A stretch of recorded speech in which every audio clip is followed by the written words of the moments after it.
G20 के लिए दुनिया भर के बड़े ताकतवर नेता दिल्ली आए थे। मैंने तब वहां एक बहुत बड़ा कोणार्क चक्र के सामने सबकी फोटो खींचवाई। सबने मुझे पूछा ये क्या है?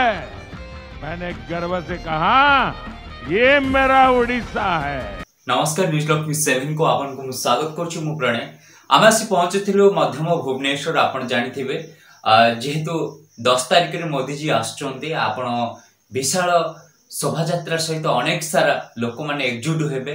आपन जानिथिबे भारतीय जनता पार्टी रो जे हमर मध्यम भुवनेश्वर रे जे रहिचंती विधायक प्रार्थी से होचंती जगन्नाथ प्रधान। आपन जानिथिबे तांको कहिबा को पड़िबनी सबल पई जे मनुष्यर सेबारे बा माटीर सेबारे सबल पई जगन्नाथ प्रधान सबल पई लागि थांती। आ समस्तंकर प्रिय जगा भाई आमे ता एई जो काली मंदिर आपन जानिथिबे सत्यनगर काली मंदिर रे आज तांकर विशाल बैठकी ओटे बसिथिला, जोइथरे कि मोदी जी आसीबे केमती तांको बार्ता बा तांको जो ग्यारंटी रहिछि ता ऊपर केमती से माने जानि पारिबे, केमती जाई कि पहुंचीबे, तांको निज पाखरे पाई पारिबे। जेहेतु सबल लोक माने टीवी रे देखि थांती देन तांको पाखरे देखिया पई सुजोग मिलिबो। तो तारि ऊपर थिला आ केमती परिवर्तन होई पारिबा मध्यम भुवनेश्वर केमती आहुरी परिवर्तन होई आगु को जीवो ता मध्ये जगा भाईंकर प्रथम उद्देश्य थिला। अनेक कार्यकर्ता माने आसीथिले, से माने मध्ये तांकर किछि तांकर सब आउ केमती परिवर्तन होबा विभिन्न विचार सब आलोचना करा जायतिला। आमे मध्ये बाइट मध्ये नेइथिलु, आपण देखि पारिबे। आ तांको कार्यकर्ता मध्ये बाइट मध्ये देइथिले।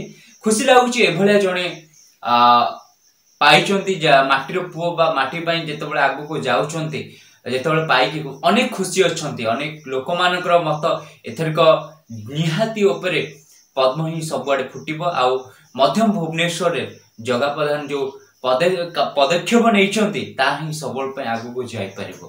तो आमदरपुर ऑल बेस्ट एमती आपण आगु को जानतु। तो आमे रिक्वेस्ट करिया पे चाहबो 10 तारिख रे आपण आसंतु, मोदी जी को देखंतु। हजार हजार लोकर एठी भिड जमिबो, आपण माने जानि पारिबे। जेहेतु स्टार्टिंग हबो बाणी बिहार रु, आपण जानि पारिबे। कहिबा को पड़िबनी कारण समस्तंगर मुहरे मोदी जी कर, कारण एबे परिवर्तन समय आसीची, एबे जानिबार समय आसीची। एबे आउ से पुणी थरे केबे पछकु फेरी जिबार नै, कारण एबे ग्यारंटी रो समय मोदी जी कर ग्यारंटी कम बेसी काम जेमती अधिक थाए सेमती। तो आमे जगह भाई को सबल पे एमती निज माटी पे करंतु, निज सबल पे आगु आगु एमती जाय कि निज भाई माने हंतु मां मान हंतु एमती सपोर्ट सबल पे ठिया हितांतु। चलंतु आउ किछि हमें बाइट माध्यम पर सुनिया पे चाहिए। आज कोन थिला आज प्रधानमंत्री नरेंद्र मोदी जी आसंता 10 तारिख भुवनेश्वर निर्वाचन परिप्रेक्षी भुवनेश्वर को रोड शो कार्यक्रम राष्ट्र गांधी पाणीगार छक पर्यटन रोड शो सन्धार राति 10टा पर्यटन चालू रही। अवसर में मध्यप्रदेश समस्त उपस्थित भव्य कार्यक्रम में समस्ते योगदान कर समस्त जनइबे लोक पाखे सर जेपी नेडा आसते नरेंद्र मोदी आसुँच आप लोक मान प्रभाव पड़ निश्चित रूपे निर्वाचन परिप्रेक्षी कारण नरेंद्र मोदी सर्वोच्च नेता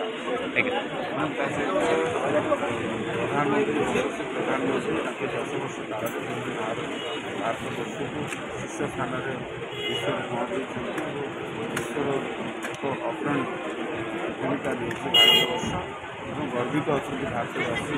से दृष्टि यशस्वी प्रधानमंत्री गस्त जो ओडावासी बहुत खुशी अच्छा स्नेह सेवा गुड़ी अधिकार रही ओडावासी मोदी प्रति पाखापाखि 86%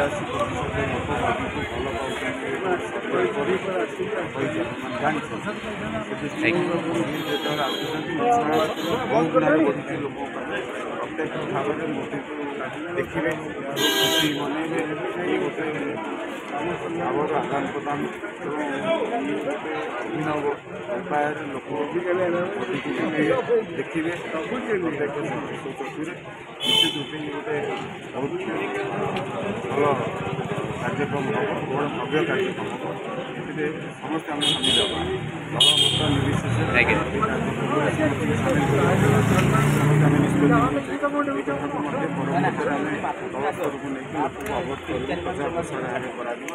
ଲୋକମାନେ ଲାଇନରେ ଆସିଲେ ଜାଣିବେ ଗୋଟେ ପର୍ବ ପାଳନ ଯେମିତି হয়, ଗୋଟେ ନିର୍ବାଚନୀ ପର୍ବର ମହାପର୍ବ ପାଳନ କରାଯିବ। ସମସ୍ତେ ସାମିଲ ହେବାର ଆବଶ୍ୟକତା ହେଇଥିଲା ମୋଦିଜୀ ଆସିବା ପାଇଁ 10 ତାରିଖରେ କ'ଣ ଥିଲା ଆଜି? ଦେଖନ୍ତୁ ଭାରତବର୍ଷର ଯଶସ୍ୱୀ ପ୍ରଧାନମନ୍ତ୍ରୀ ନରେନ୍ଦ୍ର ମୋଦିଜୀ ଆସୁଛନ୍ତି 10 ତାରିଖ ଦିନ। ବହୁତ ଉତ୍ସାହିତ ଅଛନ୍ତି ସମସ୍ତ କାର୍ଯ୍ୟକର୍ତ୍ତା। ଖାଲି କାର୍ଯ୍ୟକର୍ତ୍ତା ନୁହନ୍ତି, ଜନସାଧାରଣ ଭୋଟର ଭାଇ ଭଉଣୀମାନେ ବହୁତ ଉତ୍ସାହିତ। କାରଣ ମୋଦିଙ୍କର ଯେଉଁ ଗ୍ୟାରେଣ୍ଟିର କଥା ଅଛି, ସେ ଗ୍ୟାରେଣ୍ଟିଟାକୁ ଲୋକ ଉପଲବ୍ଧ କରିବେ, ତାଙ୍କ ପାଖରୁ ପାଇବେ, ତାଙ୍କ ସାନ୍ନିଧ୍ୟ ଟିକେ ଲାଭ କରିବେ। ଏବଂ ମୋଦିଙ୍କର ଯେଉଁ ବାର୍ତ୍ତା ଅଛି ଯେ ମୋର ପ୍ରତ୍ୟେକ କଥାର ଗ୍ୟାରେଣ୍ଟି, ସେ ଗ୍ୟାରେଣ୍ଟିଟାକୁ ବର୍ତ୍ତମାନ ମର୍ମ ଅନୁଭବ କରିସାରିଲେଣି ଭୋଟର ଭାଇ ଭଉଣୀମାନେ। ତେଣୁ ଆଜି ଆମର କାର୍ଯ୍ୟକର୍ତ୍ତାମାନେ ସମସ୍ତେ ବସିଥିଲେ କିଭଳି ଭାବରେ ତାକୁ ଭବ୍ୟ କରାଯିବ। ଓଡ଼ିଶାକୁ ସେ ଆସିଛନ୍ତି, ଓଡ଼ିଶାବାସୀ, ଓଡ଼ିଶାର ଭୋଟରମାନେ, ଭାରତୀୟ ଜନତା ପାର୍ଟିର କାର୍ଯ୍ୟକର୍ତ୍ତାମାନେ ତାଙ୍କୁ ସ୍ୱାଗତ କରିବେ। ସେ ସ୍ୱାଗତର ଏକ ଭଲ ଅନୁଭବ ନେଇକି ସେ ଓଡ଼ିଶାରୁ ଯିବେ ଏବଂ ଓଡ଼ିଶାର ଭୋଟରମାନଙ୍କ ଉପରେ ତାର କିଭଳି ଭାବରେ ପ୍ରଭାବ ପଡ଼ିବ ଏବଂ ଭାରତୀୟ ଜନତା ପାର୍ଟି କିଭଳି ଭାବରେ ଆଗାମୀ ଦିନରେ ଜୁନ୍ 4 ତାରିଖ ଦିନ ନିର୍ବାଚନ ଫଳାଫଳ ଘୋଷଣା ହେବ, ଓଡ଼ିଶାରେ ମଧ୍ୟ ସରକାର ଗଠନ କରିବ, କେନ୍ଦ୍ରରେ ମୋଦି ସରକାର ସାଙ୍ଗେ ସାଙ୍ଗେ ଓଡ଼ିଶାରେ ମଧ୍ୟ ମୋଦି ସରକାର ହେବ, ଏ କଥାକୁ ନେଇକି ବିସ୍ତୃତ ଭାବେ ଆଲୋଚନା କରାଗଲା ଏବଂ ଆଗାମୀ ଦିନରେ ତାକୁ ସଫଳ କରାଯିବ। 10 ତାରିଖ ତାକୁ ବିସ୍ତୃତ ଭାବରେ ଗୋଟେ ରୋଡ୍ ମ୍ୟାପ୍ ତିଆରି କରାଯାଇଛି ଏବଂ ତାହା ମଧ୍ୟ ଓଡ଼ିଶାବାସୀ ଦେଖିବେ, ଭୁବନେଶ୍ୱରବାସୀ ଦେଖିବେ ଯେ ମୋଦି ଆସୁଛନ୍ତି, କ'ଣ ତାର ଫଳାଫଳ। ଆପଣଙ୍କୁ ଯେଉଁ ଜଗନ୍ନାଥ ଭାଇଙ୍କ ବିଷୟରେ କ'ଣ କହିବାକୁ ଚାହିଁବେ? ଜଗନ୍ନାଥ ପ୍ରଧାନ ତ ବର୍ତ୍ତମାନ ଅଦ୍ୱିତୀୟ, ସେ ଜିତି ସାରିଲେଣି କହିଲେ ଭୁଲ ହେବ ନାହିଁ। ବର୍ତ୍ତମାନ ଲୋକଙ୍କ ପାଖରେ ପ୍ରତି ଗଳି କନ୍ଦି ଆପଣ ଯୁଆଡ଼େ ଲୋକ ବର୍ତ୍ତମାନ କହିବା ଆରମ୍ଭ କରିଛନ୍ତି। ଆମେ ତ କାର୍ଯ୍ୟକର୍ତ୍ତା ହିସାବରେ ନିଶ୍ଚିନ୍ତରେ କହିବୁ, କିନ୍ତୁ ଆପଣ ଯୁଆଡ଼େ ଯାଆନ୍ତୁ ଲୋକ କହିବା ଆରମ୍ଭ କଲେଣି ଯେ ମଧ୍ୟ ନିର୍ବାଚନ ମଣ୍ଡଳୀରେ ଜଗନ୍ନାଥ ପ୍ରଧାନ ବିଜୟ ଲାଭ କରିସାରିଲେଣି। ତଥାପି ଆମେ କଥାକୁ ହାଲକା ଭାବରେ ନେଇନାହୁଁ, ଯେହେତୁ ରାଜନୈତିକ ପ୍ରତିଦ୍ୱନ୍ଦ୍ୱୀ, ରାଜନୈତିକ କଥା ଆମର ଅଛି।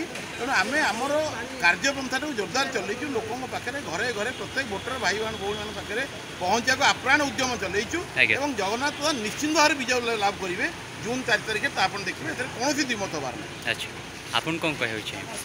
ଯାହା ତ ଏଠି ବଡ଼ ଭାଇ କହିଲେ ସେଇଟା ସ୍ପଷ୍ଟ ଜିନିଷ ସତ୍ୟତା, ଯେଉଁଟାକି ଜଗା ଭାଇ ଆମର ଏଠି ଭୁବନେଶ୍ୱରରେ ଜିତିକି ଅଛନ୍ତି, କିନ୍ତୁ ତା ତଥାପି ବି ଆମେ ଲାଗିଛୁ। ଆଉ ପ୍ରଥମଥର ଏବେ ଯେଉଁ 2 ଦିନ ପରେ ଯେଉଁ ଆମର ଯଶସ୍ୱୀ ପ୍ରଧାନମନ୍ତ୍ରୀ ଆସୁଛନ୍ତି ମୋଦିଜୀ ଭୁବନେଶ୍ୱର ରୋଡ୍ ଶୋ କରିବେ, ଆମେ ବହୁତ ଉତ୍ସାହିତ ଅଛୁ। ଆଗକୁ ତାଙ୍କୁ ଟିଭିରେ ଦେଖୁଥିଲୁ, ସୋସିଆଲ ମିଡ଼ିଆରେ ଦେଖୁଥିଲୁ, ନିଜ ଚକ୍ଷୁରେ ଦର୍ଶନ କରିପାରିବୁ, ସେଇଟା ଆମ ସହିତ ହେଇଗଲା। ଆମେ ବହୁତ ଖୁସି ଅଛୁ, ବହୁତ ଉତ୍ସାହ ବି ଅଛୁ। ଆଉ ଜଗା ଭାଇଙ୍କ ବିଷୟରେ କ'ଣ କହିବାକୁ ଚାହିଁବେ? ଜଗା ଭାଇ ତ ମଧ୍ୟ ଭୁବନେଶ୍ୱରରେ ଆମେ ସମସ୍ତଙ୍କୁ ସଂକଳ୍ପ କରୁଛୁ ଏଥର ଜଗା ଭାଇଙ୍କୁ ଜିତେଇବୁ। ଆଉ ଜଗା ଭାଇଙ୍କର କାର୍ଯ୍ୟଶୈଳୀରେ ଜଗା ଭାଇ ଅଲରେଡ଼ି ଜିତିକି ଅଛନ୍ତି, ଲୋକଙ୍କ ହୃଦୟରେ ଅଛନ୍ତି, ଲୋକଙ୍କ